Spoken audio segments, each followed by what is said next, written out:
It happened before most of America woke up.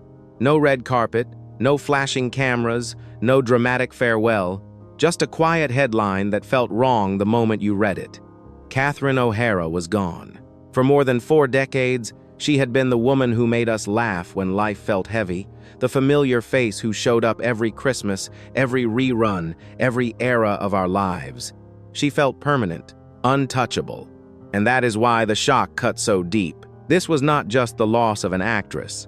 It was the sudden absence of someone who had grown old with us, who had mirrored our own fears about aging, relevance, and time through comedy. Hollywood called it a brief illness, but that phrase hides more than it reveals, because behind the wigs, the laughter, and the legendary roles was a story she never told publicly. And once you understand what she carried in silence, you'll realize her ending was never as sudden as it seemed. Catherine O'Hara did not grow up dreaming of fame. She grew up learning how to survive being overlooked. Raised in a loud, crowded household in Toronto, she understood early that silence meant disappearance. Humor wasn't a talent, it was a tool. If she could make people laugh, she could be seen. That instinct followed her into adulthood and quietly shaped her entire career. Because she learned to earn attention through performance, she also learned to suppress discomfort. Laughter became both her shield and her obligation. The cause was childhood necessity. The effect was a lifelong habit of self-erasure. Even as her talent became undeniable, she never believed the spotlight belonged to her by default. She believed it had to be justified again and again. This mindset made her dependable, admired, and trusted. It also made her invisible in moments when she needed care. Long before Hollywood noticed her brilliance, Catherine had already trained herself to put others first, to smooth chaos with charm, and to treat personal struggle as something to be handled quietly, alone. That lesson would reward her with longevity, but it would also set the stage for everything the world would later fail to notice. At Second City, Catherine O'Hara entered a world where only the strongest personalities survived. It was fast, competitive, and unforgiving, especially to women. Instead of dominating the room, she mastered something far more dangerous: invisibility through excellence. She could disappear so completely into a character that audiences forgot there was an actress beneath the performance. This ability made her invaluable. Directors trusted her.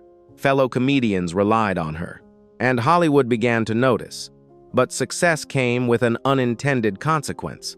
Because she never demanded attention, people assumed she never needed it. The cause was humility. The effect was expectation. Catherine became the one who would always deliver, never complain, never crack. Over time, that reliability hardened into identity. She was no longer just performing characters. She was performing stability. In an industry built on ego and chaos, her calm was rare. But calm can be deceptive. The more indispensable she became, the harder it was for anyone to imagine her struggling. By the time opportunities multiplied, she had already been conditioned to place the work above herself. The stage rewarded her silence, and she learned not to question that bargain. When Home Alone transformed Catherine O'Hara into a household name, fame did not arrive as a shield, it arrived as a silent contract. Her performance as Kate McAllister worked because it felt painfully authentic, a mother stretched thin, terrified, loving, and barely holding herself together. Audiences didn't just like her, they trusted her. And that trust hardened into permanence. Year after year, every holiday season, she returned unchanged forever, preserved in America's collective memory. The cause was overwhelming affection. The effect was quiet confinement.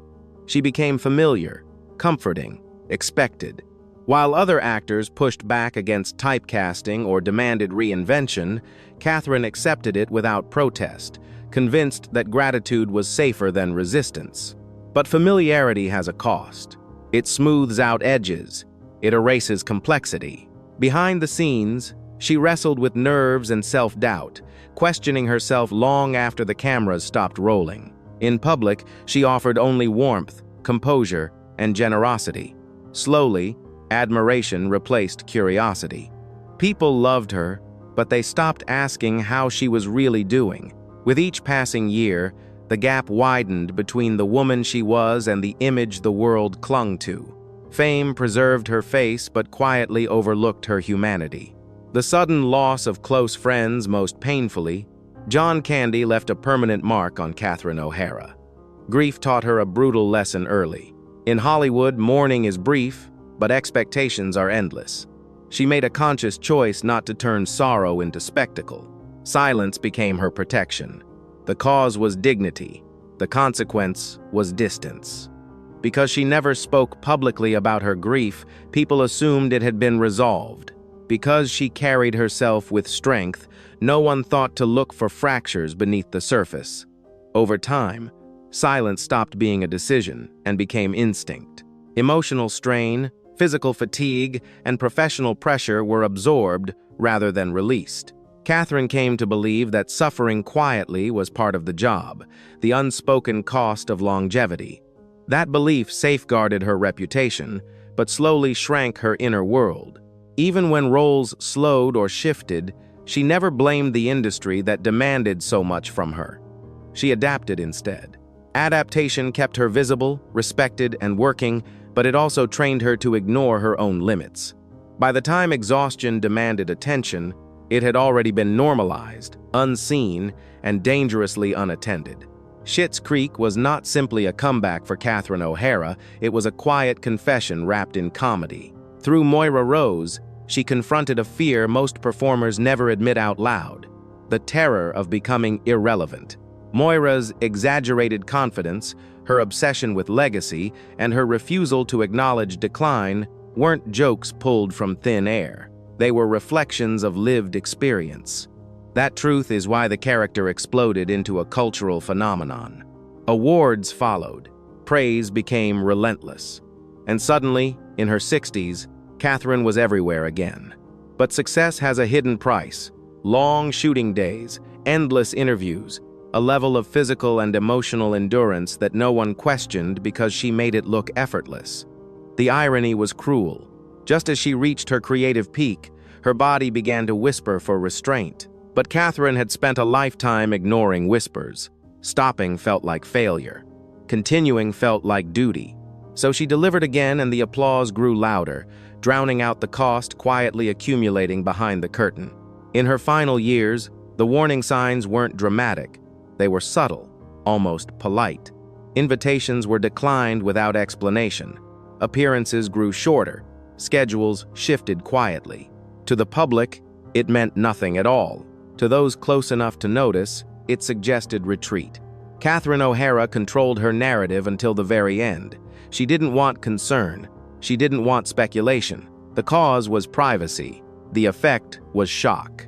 By keeping her struggles invisible, she ensured that her departure would feel sudden, almost impossible to process. Hollywood would later call it a brief illness, a phrase that sounds definitive but reveals almost nothing. Brevity often reflects distance, not truth. She left the world the same way she lived in it professionally, gracefully, without demanding attention. The discipline that built her career also shaped her ending. And because she never prepared the world for her absence, the silence she left behind felt unbearably loud. Catherine O'Hara didn't leave behind scandal or controversy. She left behind a mirror. Her life reminds us that the people who bring us the most joy often do so at the greatest personal cost. The cause was generosity. The effect was invisibility. She taught generations how to laugh, but never taught them how to recognize her struggle. For audiences over 50, her story feels uncomfortably familiar. Work through pain. Don't complain. Keep going. Be grateful. Catherine lived by those rules and mastered them. But mastery has consequences. Admiration replaced understanding. Familiarity replaced concern. And by the time the truth surfaced, it was too late to matter. Her legacy isn't only laughter, it's a warning. Presence is fragile. Silence is not strength. And appreciation, when delayed, becomes regret. The question she leaves us with is simple and unsettling. How many people do we cherish without ever truly seeing? In looking back at Catherine O'Hara's life, it becomes clear that her greatest legacy was never about visibility, it was about reliability. In an industry built on reinvention, scandal, and collapse, she represented something far rarer: consistency. She was the person who showed up prepared, present, and generous, no matter how chaotic the world around her became. That steadiness made her beloved. It also made her easy to overlook. Her story forces us to confront an uncomfortable truth about how we consume talent. We celebrate performances, not endurance. We applaud outcomes, not the invisible effort required to sustain them. Catherine gave laughter across generations, but she never asked the world to witness what it cost her to provide it. And because she never asked, the world never learned to offer. There is a lesson here that reaches far beyond Hollywood.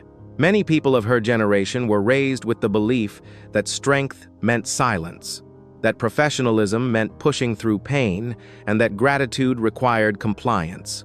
Catherine embodied those values flawlessly, but her life reminds us that values, when taken to extremes, can quietly become traps. Endurance without reflection leads to exhaustion. Privacy without connection leads to isolation.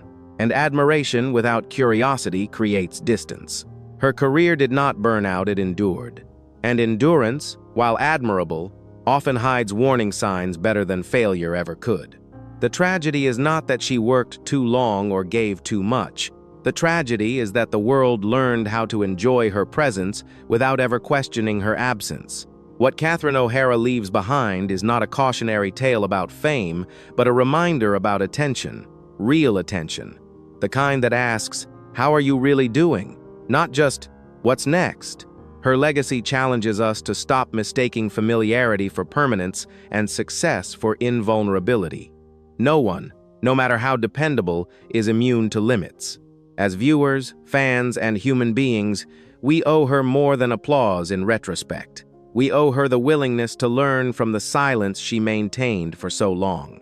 To recognize that joy is often carried by people who never complain. To understand that the strongest individuals are often the least likely to ask for help. If this story moved you, don't let it end here. Take a moment to reflect on the people in your own life who always seem fine, always show up, always give.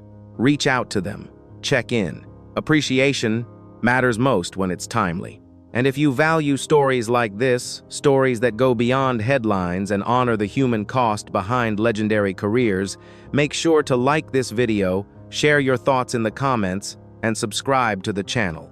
Your engagement allows these stories to be told with the depth and respect they deserve.